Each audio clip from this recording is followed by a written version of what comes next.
This question appeared in May 2018 Corporate Law CA Final having 8 marks.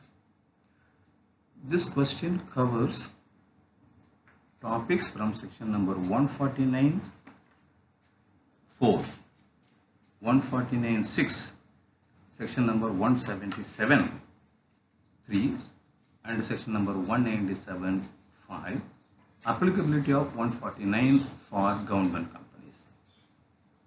First we will see the concept, then we will see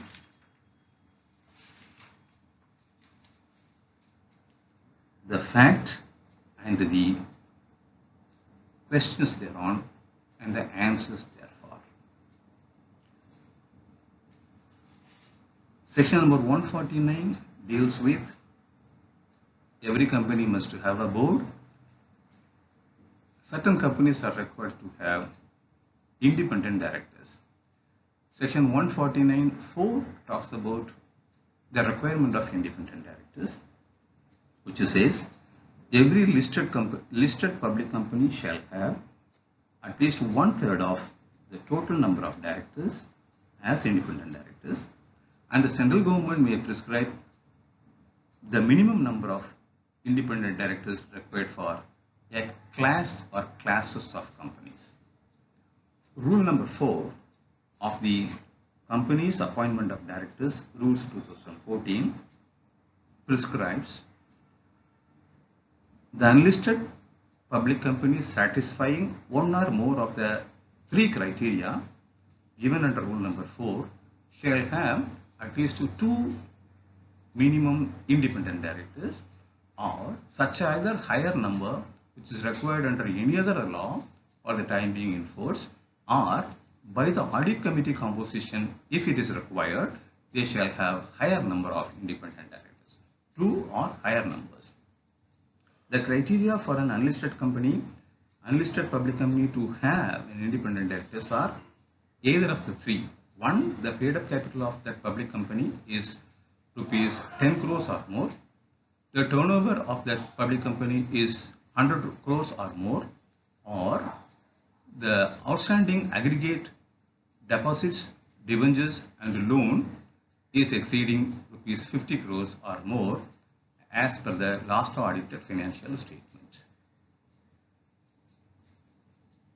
149(6) talks about an individual eligibility criteria for being appointed as an independent director. One of the disqualification is given under section number 149, subsection number 6, subclass number E, class number 1 of that subclass. Either the proposed appointee by himself or his any of his relatives holds or has held the position of a key managerial person, or is or has been an employee, or has been holding company or the subsidiary company or associate company in any of the 3 financial year immediately preceding the financial year in which he is proposed to be appointed. This section number 149(6) subclass E subclass 1 is applicable to all the companies including the government company. The exemption given by for the government company does not apply to section number 149(6) subclass E or class number 1. Coming to the section number 177, which talks about the composition of audit committee of an unlisted public company. The audit committee shall consist of minimum of 3 directors with the independent directors forming majority. The majority of the members of the audit committee, including the chairperson, shall be the person having the ability to read and understand the financial statements of the company. Section number 197(5) read with rule number 4 of the Companies Appointment and Remuneration Rules number 2014 says regarding the sitting fees for the directors who is coming to the board meeting or the committee meeting, the as decided by the board of directors, that that director may be paid the sitting fees of rupees not exceeding rupees 1 lakh per meeting. And there is a proviso given which says for independent directors and the women director, the sitting fee shall not be less than the sitting fees payable to the other directors. These are all the concepts under which this question has been framed. Now let us start. CTC Limited is an unlisted company having a paid-up capital of 100 crores as on 31st March 2017. Therefore, it is a class company under rule number 4. The company has made a turnover of rupees 300 crores for the financial year ended 31st March 2017. Therefore, this company is required to appoint independent directors, at least 2. If the audit committee requires more, then that more number of directors have to be appointed.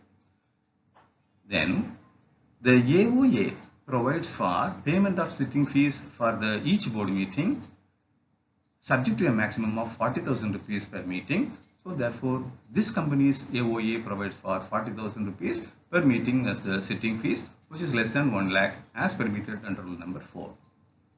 The board consists of independent directors and women directors, and the company has got 7 directors in the audit committee. So therefore, we are going to apply section number 177(2) for this particular section.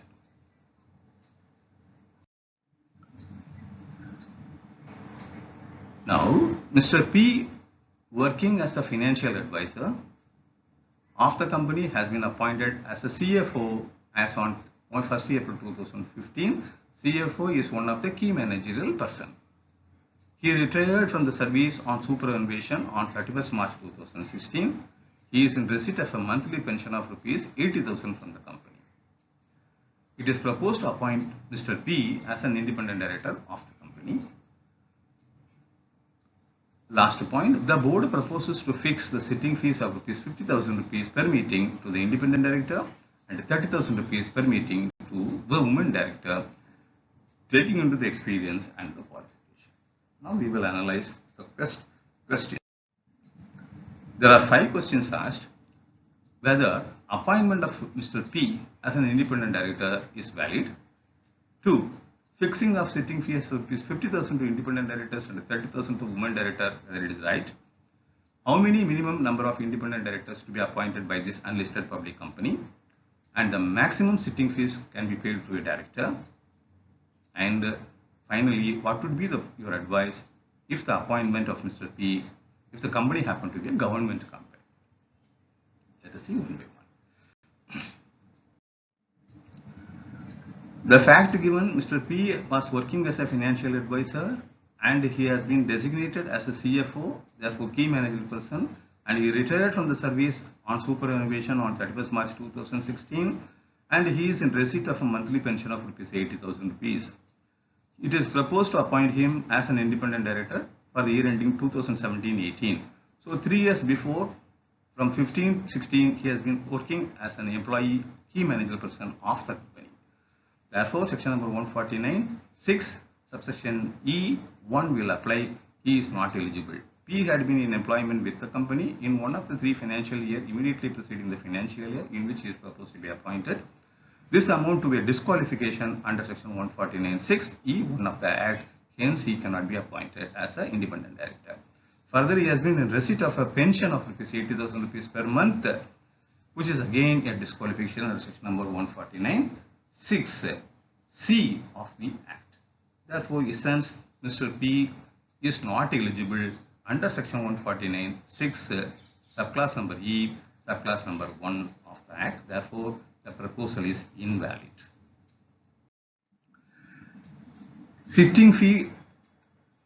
A company may pay sitting fee to a director for attending the board meeting or committee meeting thereof, such a sum as may be decided by the board of directors thereof, which shall not exceed rupees 1 lakh per meeting of the board or the committee thereof. The provision says that for independent director and women director, the sitting fee shall not be less than the sitting fee payable to the other director. Now, what is the proposal here? company's articles of association has got a maximum limit of 40,000 rupees per meeting for payment of sitting fee to the director. Now we are proposing to pay rupees 30,000 rupees to the woman director, which is less than 40,000 rupees which is payable to other director. Therefore, the proposal to pay rupees 30,000 to woman director, which is less than the sitting fee payable of rupees 40,000 to other director, is contravention of the proviso of rule number 4. Therefore, it is invalid. The proposal to pay rupees 50,000 to the independent director, which is beyond the sitting fee, which is prescribed under the Articles of Association of rupees 40,000, therefore, which is also invalid. So, both the proposals are invalid. Payment of rupees 30,000 to woman director, payment of rupees 50,000 to the independent director as a sitting fee is invalid. How many minimum number of independent directors to be appointed? Section number 149(4) says that listed company has to have 1/3 of its director as the independent director. Rule number 4, read with section number 177(2) of the Act, which says that in the case of a company, unlisted company, which is required to appoint independent directors, is required to have 2 directors or higher number of directors if required for the audit committee or under any other law for the time being in force. Under section 177(2), unlisted company is required to have minimum of 3 directors and independent director forming majority of the audit committee shall be the quorum, shall be the composition. The company has got 7 directors. Therefore, majority of the 7 directors should be more than 4. Therefore, minimum 4 independent directors of the 7 directors forming majority shall be needed. Therefore, the company is required to appoint 2 or 4, whichever is higher. Therefore, they have to appoint 4 directors as the independent directors. With reference to government company, section number 149, subsection number 6(3)(1) applies to the government company. Therefore, even in the case of a government company, P cannot be appointed as an independent director of the company. So, therefore, point number 1, P cannot be appointed as an independent director of the unlisted public company. Point number 2, payment of sitting fees to the independent director and the women directors at the rate of 50,000 and 30,000 is invalid. The company is required to appoint minimum 4 independent directors, as the company has got an audit committee having 7 members as 7 directors as the audit committee members. And even if the company is going to be a government company, appointment of Mr. P as an independent director is invalid. The maximum sitting fee that can be paid is given under section number 197(5), read with the rule number 4 of Companies Appointment and Remuneration of Rules 2014, which says that a director may receive by way of a fee for attending the board meeting or committee meeting thereof, or for any other purpose whatsoever as may be decided by the board, provided the amount of such fees shall not exceed the amount prescribed as may be prescribed.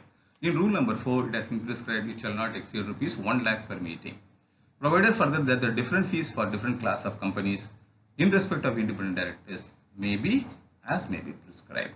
So, within the limit they can prescribe for different fee for independent directors. However, it shall not be less than the amount payable to the other directors. Hope this is very clear.